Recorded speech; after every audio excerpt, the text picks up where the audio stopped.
What's up everyone? Welcome back to the channel। तो guys आज के इस वीडियो में मैं आप लोग को देने वाला हूँ एक बहुत अच्छा रिवीजन शेड्यूल जिसकी हेल्प से आप आने वाले 10 दिन में पूरा सिलेबस अपना रिवाइज कर सकते हो, प्लान कर सकते हो और इसकी मदद से ही आप लोग पूरा बढ़िया तरीके से काम कर पाओगे।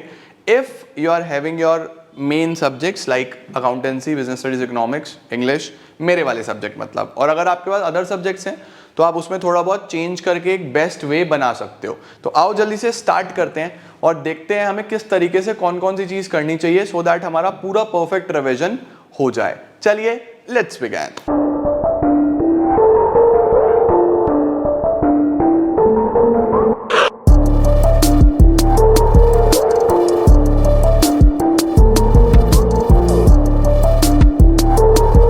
सो गाइज ये है आप लोगों के लिए पूरा डे टू डे प्लानर जिसमें मैंने विद टारगेट्स चीज़ें आपके लिए लिखी हैं फॉर CUET और ये बेस्ट प्लान है फॉर द अपकमिंग 10 डेज। मतलब अगर आप लोगों ने अभी तक भी कुछ नहीं करा, सिर्फ आपने बोर्ड्स दिए हैं तो यार आपने एक बार तो चीज़ें करी हुई है ना, एक बार तो सब्जेक्ट गो थ्रू करा ही हुआ है, बोर्ड्स में भी आपने प्रिपरेशन करी थी, तैयारी करी थी। तो इस तरीके से आप बहुत अच्छे से चीज़ें प्लान करके एक वेल डिफाइंड मैनर में तैयारी कर सकते हो।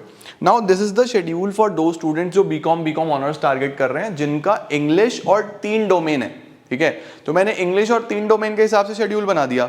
जिनका GT भी है, जनरल टेस्ट भी तैयार कर रहे हैं, तो वो कुछ ऐसे बच्चे होंगे जो शायद डोमेन नहीं कर रहे होंगे या एक डोमेन उनका कम होगा, तो वहां पे वो GT इंक्लूड कर सकते हैं उस डोमेन को हटा के। ठीक है, this is basically the schedule for दो स्टूडेंट्स जो अकाउंट्स, BST को और इंग्लिश के साथ जाने वाले हैं इन दिस CUET एग्जाम। ठीक है, तो देखो बच्चे क्या है हमारे पास, मैंने अगले 10 दिन को बहुत प्रॉपर तरीके से डिस्ट्रीब्यूट करा है। कौन सा प्रॉपर तरीका है हमारे पास?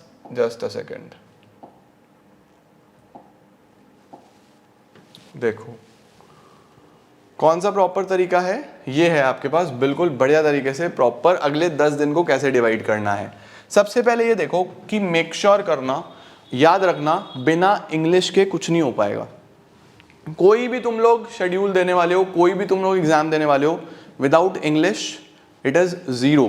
तो मेक श्योर करो कि आप डेली 9 से 11 बजे तो इंग्लिश पढ़ ही रहे हो। ये तो हैबिट में ले आओ कि आने वाले 10, 11, 12 दिन जब भी तुम्हारा एग्जाम होगा, जरूरी नहीं है कि 21 को, 25 को भी होगा, 24 को भी होगा, 26 को भी होगा, तो मैंने 20 तक का बनाया है। उसके बाद तुम्हें समय मिलेगा और रिवीजन करने का। जिनके एग्जाम लेट होंगे वो और पढ़ पाएंगे। तो ये 10 दिन का है, तो इंग्लिश तो आपको डेली करनी है। ठीक है, उसके बाद 2 सिटिंग है 3-3 घंटे की और एक मॉक है एज प्रॉमिस्ड, जो मैंने तुम्हें बोला था कि मैं तुम लोग को मॉक्स प्रोवाइड करूंगा। Here it is. ठीक है, तो देखो क्या है। सबसे पहले 11 तारीख, मतलब ये वीडियो आपके पास 11 को ही आ रहा होगा मोस्ट प्रोबेबली सुबह 10 बजे के आसपास। तो इंग्लिश तुम्हारा आज का रह गया, बट बाकी चीजें तुम लोग फॉलो कर सकते हो। तो क्या है हमारे पास, देखो ये शुरू के 3 दिन जो हैं 11, 12, 13, these are going to be your mostly BST days और अकाउंट्स हम माइनॉरिटी में पढ़ेंगे। अगले 3 दिन मोस्टली इकोनॉमिक्स, अकाउंट्स हम माइनॉरिटी में पढ़ेंगे। अगले 4 दिन अकाउंट्स मेजॉरिटी में होगा और BSE को माइनॉरिटी में होंगे। यानी हम लोग एक बल्क स्ट्रैटेजी फॉलो करने वाले हैं जिसमें पहले 3 दिन BS पे ध्यान देंगे, अगले 3 दिन इको पे, अगले 4 दिन अकाउंट्स पे, और बाकी सब्जेक्ट्स माइनॉरिटी में मैंने रैशनली डिवाइड करके दिए हैं क्योंकि बच्चा यही कंफ्यूज होता है क्या पढ़ूं कितना पढ़ूं। हाँ, अपने हिसाब से अगर आपका कोई टॉपिक वीक है तो आप उसको थोड़ा बहुत प्लस माइनस एडजस्ट कर सकते हो, but this is going to be superb. इससे तैयारी हो जाएगी। ठीक है, देखो क्या करना है। 9 से 11 इंग्लिश पढ़ी। अब 11 तारीख आज 12 से 3 का सिटिंग है, 5 से 8 का सिटिंग है, फिर 9 से 10 क्या करना है। 9 से 10 तो मैं डेली आप लोग को मॉक्स प्रोवाइड करा रहा हूँ, आपको इसी तरीके से वीडियो में आना है। ठीक है, 9 बजे आपको मिलेगा एक मॉक टेस्ट। मॉक टेस्ट आपको सॉल्व करना है, पूरा अपने पास सॉल्व करके रख लेना है। अगले मॉक टेस्ट के नीचे पिछले वाले मॉक टेस्ट के आंसर्स होंगे। ठीक है, लाइक जो मॉक टेस्ट मैं आपको यहाँ पे दूंगा, अगले वाले के अंदर इसके आंसर्स होंगे, तो आप वेरीफाई कर पाओगे कितना सही है कितना गलत है। ठीक है, अगले वाले में पिछले वाले के आंसर्स होंगे, तो हर मॉक के अगले वाले मॉक में आपको पिछले वाले के आंसर्स मिलेंगे so that you can verify कि आपने कितना सही करा है, कितना स्कोर करा, कितना नहीं। ओके, तो आज क्या करना है 11 तारीख को, मतलब जिस दिन वीडियो आ रही है, प्लानिंग, ऑर्गेनाइजिंग, स्टाफिंग, ये आपको एक दिन में अच्छे से प्रिपेयर करने हैं। वीडियोस देखनी है, वीडियोस देखो, NCERT रीडिंग करनी है, NCERT रीडिंग करो, प्लानिंग, ऑर्गेनाइजिंग, स्टाफिंग सॉर्ट कर लो। ठीक है, और बड़े मजे में हो जाएंगे। कितना पढ़ोगे, पूरे साल पढ़ा है। ओके, इसके बाद सिर्फ फंडामेंटल्स आज तैयार कर लो, interest on drawings, interest on capital, past adjustment, छोटे छोटे टॉपिक्स, वो सब फंडामेंटल्स के प्रिपेयर कर लो। रात को आके मॉक दे देना, बिजनेस स्टडीज़ का मॉक वीडियो आएगा आपके पास ठीक 9 बजे, उससे पहले ही कर दूंगा, 8:45 कर दूंगा। टाइमर लगा लेना, टाइमर लगाना 45 मिनट्स का, 45 मिनट से ज़्यादा का टाइमर मत लगाना। Be very time sensitive on this, timer लगा के सॉल्व करना ऑनेस्टी के साथ, तभी नंबर आएंगे। ओके, सिमिलरली 12 तारीख को क्या करना है, directing controlling consumer protection, planning organising staffing यहाँ हो गया, डायरेक्टिंग कंट्रोलिंग कंज्यूमर प्रोटेक्शन यहाँ हो गया, इसके साथ में रेशोज। कौन से रेशोज सर, अकाउंटिंग रेशोज। आपने रेशोज पढ़े हैं, सारे रेशोज एक बार चेक कर लेना। एनपीओ की वीडियोस में आपको साथ साथ डाल ही रहा हूं, तो एनपीओ आपका साथ साथ तैयार हो जाएगा, वो जो नया टॉपिक है। ओके, इसके बाद 13 को क्या करोगे, financial management, financial markets. Financial management हो गया, फिनेंशियल मार्केट्स हो गया आप लोगों का। ओके, अब देखो आपके कितने चैप्टर्स हो गए, 1 2 3 4 5 6 7 8 चैप्टर हो गए, राइट। आपका बचा क्या, चैप्टर नंबर 1 2 3, 1 2 3 तो बचा मेनली। उसके बाद पोस्ट डीसी पूरा हो गया, फिनेंशियल और मार्केटिंग बचा। ये छोटे छोटे आपके चैप्टर्स बच गए, राइट। तो आपको क्या करना है, मेजर तुम्हारा बीएसटी कंप्लीट हो गया, यहाँ पे कंप्लीट हो गया। और अकाउंटेंसी में इस दिन क्या करना है, 1 और 2 की थ्योरी, वो जो थ्योरी वाला पार्ट एनालिसिस वाली बुक में है ना, हॉरिजॉन्टल एनालिसिस, वर्टिकल एनालिसिस, मैंने शुरू में ही आपको सारी पढ़ाई हुई है। कंपैरेटिव कॉमन साइज उसके अंदर और है नया, वो मैं करा दूंगा तुम लोग को, या प्रीवियस वीडियो से कर लेना, मैं करा दूंगा, चिंता मत करो। ऑल राइट, बीएसटी का मौका आके दे देना। शुरू के 3 दिन में तुम्हारा बीएसटी मेजरली हो गया, अकाउंट्स के तुमने 3 चैप्टर रिवाइज कर लिए अच्छे से, और 3 बीएसटी के मॉक दे दिए, डन, काफी हो गया। ठीक है, अगले 3 दिन क्या करने वाले हो, नेशनल इनकम उठा लो, मनी बैंकिंग और India China Pakistan. This is India China Pakistan. तो national income, money banking, India China Pakistan. इस दिन तुम गुडविल और पीएसआर रिवाइज कर लो और इको का मॉक दोगे रात को। अगले दिन जो भी तुम्हारा मैक्रो में बच गया, भाई नेशनल इनकम हो गया, मनी बैंकिंग हो गया, एडीएस गवर्नमेंट बजट वो बचा, वो सब यहाँ पे कवर कर लो, government budget, BOP, foreign exchange, और एडमिशन करो अकाउंट्स में इस दिन अच्छे से बैठ के। ठीक है, काम चाहे कम हो चाहे ज्यादा हो, करना है भाई।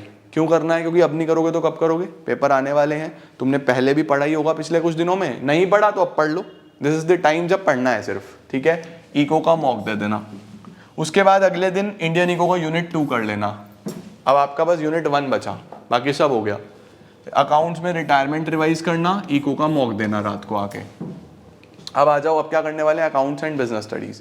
बिजनेस स्टडीज में हमारा क्या क्या रह गया, हमारा रह गया chapter number 1, chapter number 2, chapter number 3 और मार्केटिंग। ठीक है, तो अब देखो यहाँ पे आप मेजरली अकाउंट्स इस दिन पे डेथ और डिसोल्यूशन करो अच्छे से, चैप्टर नंबर 1 2 3 मार्केटिंग करो इस दिन पे, और अकाउंट्स का मॉक दो आके। अगले दिन क्या करोगे, शेयर्स के क्वेश्चंस करो अच्छे तरीके से, प्रैक्टिस करो, बीएसटी का पूरा रिवीजन कर लो। एक चैप्टर है छोटा सा, एंटरप्रेन्योरशिप डेवलपमेंट। एंटरप्रेन्योरशिप डेवलपमेंट में ऐसा कुछ खास तुम्हारे से नहीं पूछा जाएगा, तुम्हें सीयूईटी में वैसे भी 10 क्वेश्चंस छोड़ने हैं, तो अभी दिस इज द टाइम जब जो आता है उस पर ज्यादा फोकस करो। 1-2 क्वेश्चंस मान के चलो इससे आ भी गए तो छोड़ देना, फिर भी मैं करा दूंगा दिस चैप्टर, मैं तुम लोग को करा दूंगा, तो जो भी चीजें इससे आ सकती हैं तुम्हारा कवर हो जाएगा। ठीक है, तो जिनको करना होगा वो कर लेना, जिनको नहीं करना वो इतना बड़े आराम से गैम्बल लेके चल सकते हैं, क्योंकि ऐसा कोई प्रॉब्लम वाली बात नहीं है। ओके, तो यहाँ आपको बीएसटी पूरा रिवीजन करना है दोबारा से, फुल रिवीजन, और ये चैप्टर मैं तुम लोग को करा दूंगा। अकाउंट्स का मॉक दे देना।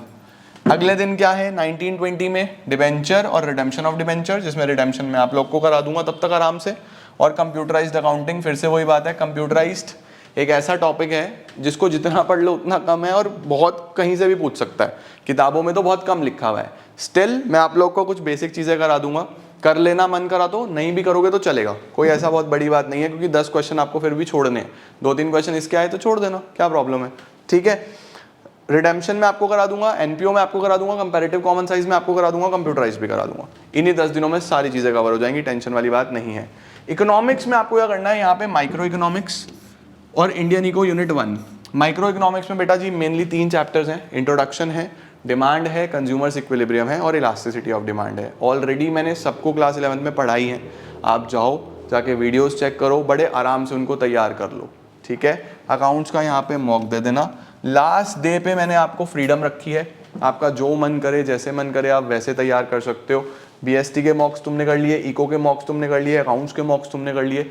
आई विल ट्राई, अगर मैं अरेंज कर पाया तो कुछ इंग्लिश के मॉक्स भी मैं आपके लिए अवेलेबल करा दूंगा, 2 से 3 मॉक्स, सो दैट आप इंग्लिश भी तैयार कर पाओ। ठीक है, इसके अलावा तुम्हें कोई और दिक्कत आ रही है, इसका बहुत डिमांड था, बच्चों ने बहुत रिक्वेस्ट कर दी कि डे वाइज शेड्यूल दे दो सर, तो this is a day wise schedule.